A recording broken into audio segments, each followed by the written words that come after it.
Welcome to Kanishka IAS. I'm Mahender Reddy.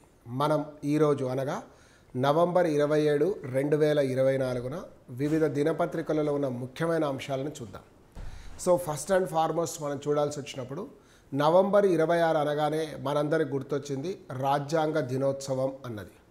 So అందులో భాగంగా 75వ రాజ్యాంగ దినోత్సవాన్ని పురస్కరించుకొని నిన్న భారత రాష్ట్రపతి ద్రౌపది ముర్ము గారు ఉభయ సభలను ఉద్దేశించి ప్రసంగించింది. సో ప్రత్యేకంగా ఏర్పడిన స్పెషల్ సెషన్. సో ఇందులో ఆమె మాట్లాడుతూ రాజ్యాంగమే మన బలం అని చెప్పడం జరిగింది. అదే సందర్భంగా సుప్రీంకోర్టు బార్ కౌన్సిల్ వాళ్ళు ఏర్పాటు చేసిన సమావేశంలో భారత ప్రధానమంత్రి నరేంద్ర మోడీ గారు మాట్లాడుతూ రాజ్యాంగం అనేది మనకు ఒక దారిదీపం వంటిదని చెప్పాడు. సో మనం చిమ్మ చీకట్లో ప్రయాణిస్తున్నప్పుడు it is like A torch light అని చెప్పాడు.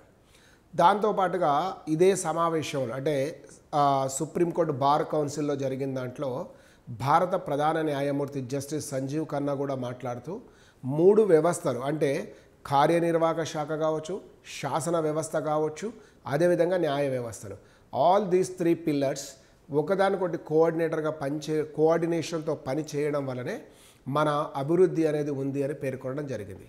నిన్న హైదరాబాద్లో కూడా అంటే తెలంగాణ హైకోర్టు వాళ్ళు ఏర్పాటు చేసిన సభలో అంటే బార్ కౌన్సిల్లో మాట్లాడుతూ ఎవరు తెలంగాణ గవర్నర్ అయిన జిష్ణుదేవ్ శర్మ గారు మాట్లాడుతూ మన రాజ్యాంగం అనేది నాగరికతకు ప్రతిబింబము అని పేర్కొనడం జరిగింది. ఇది మనం రెండవ వార్తగా చూడాల్సింది ఏంటంటే నెక్స్ట్ దానికి వస్తే హైదరాబాదు పట్టణంలో సో ఈ నగరంలో అనేక ఐడియల్ ప్లేసెస్ అనేటివి ఉన్నాయి.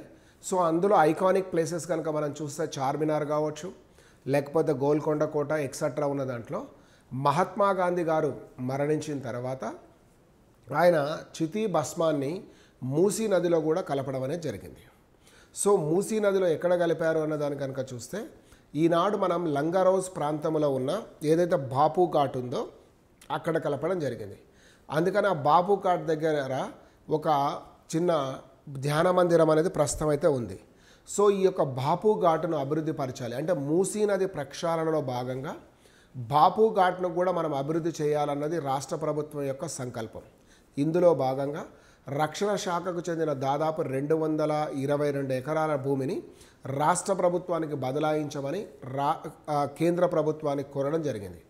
సో ఇందులో మనం చూసినప్పుడు ఏంటంటే ఇందులో మనం ధ్యాన గ్రామాన్ని ఒకదాన్ని నిర్మిస్తామని, అదేవిధంగా ప్రజల వినోద స్థలం ఒకటి ఉంటుందని, చేనేత ప్రచారానికి కావాల్సిన ప్లేసెస్ కూడా ఇక్కడ ఉంటాయని, సో వీటన్నిటినీ ప్రపంచంలోనే ఒక అత్యున్నతమైన ప్లేస్గా దీన్ని తీర్చిదిద్దాలనే ఉద్దేశం ఉంది అని నిన్న కోరడం జరిగినట్లుగా చూసాం.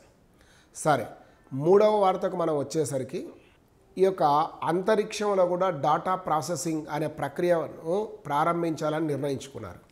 సో త్వరలోనే ఇస్రో వాళ్ళు PSLV C60 అనే రాకెట్ ద్వారా ప్రయోగించే ఏదైతే ఉందో ఉపగ్రహం, ఆ ఉపగ్రహాన్ని ఆధారంగా చేసుకొని టేక్ మీ టు స్పేస్ అనే ఒక స్టార్టప్ కంపెనీ వాళ్ళు అంతరిక్షంలో ఒక డాటా ప్రాసెసింగ్ యూనిట్ అనేది పెడతారు. సో ఈ డాటా ప్రాసెసింగ్ అక్కడ జరిగే దాంట్లో ఏముంటుంది అని కానీ చూస్తే ఆర్బిటాల్ ఇన్ఫ్రాస్ట్రక్చర్ టెక్నో డెమాన్స్ట్రేషన్ అనే దాన్ని అక్కడ పెడతారు అన్నది మనం చూసాం. తర్వాత 4వ అంశానికి వచ్చే వరకు మనం ఈరోజు చూసేది కాప్ సమావేశాలు. సో అజర్బైజాన్ రాజధాని బాకులో నవంబర్ 11 నుంచి నవంబర్ 22 మధ్య జరగవలసిన ఈ యొక్క కాప్ సమావేశాలు 2 రోజులు ఎక్స్ట్రాగా ఎక్స్టెండ్ అయ్యి నవంబర్ 24 వరకు కొనసాగాయని, ఈ యొక్క నవంబర్ 24 వరకు ఇవి కొనసాగిన ఎలాంటి ఫలితాన్ని అయితే ఇవ్వలేదు. వాస్తవంగా కర్బన ఉద్గారాల వల్ల వస్తున్న పొల్యూషన్ తగ్గించడం కోసం మన వాళ్ళు అంటే ప్రపంచవ్యాప్తంగా ఉన్న ముఖ్యంగా అభివృద్ధి చెందిన దేశాల వాళ్ళు 1,30,000 కోట్లు 1.3 lakhs కోట్ల డాలర్లను వెచ్చించాల్సి ఉన్న 30,000 కోట్లను అది కూడా 2035 నాటికి సమకూరుస్తామనడం వల్ల అభివృద్ధి చెందుతూ ఉన్న దేశాలు అంటే I mean the developing countries like India, Nigeria, Bolivia, African union వంటి దేశాలన్నీ కూడా ఇవే వ్యతిరేకించాయి అనేది మనం చూసాం. సో 5వ వార్తను మనం ఈరోజు చూడవలసి వచ్చినప్పుడు విత్ రెడ్డి ఈయన ఏంటంటే ఇటలీలోని మౌంట్ ఫోలోలో జరిగిన వరల్డ్ చెస్ ఛాంపియన్ అంటే అండర్ 8లో కనుక చూస్తే దాంట్లో ఛాంపియన్గా నిలిచాడు. సెకండ్ రన్నర్అప్గా కూడా ఇండియన్కి చెందిన సాకేతే ఇందులో ఉన్నాడు అన్నది చూసాం.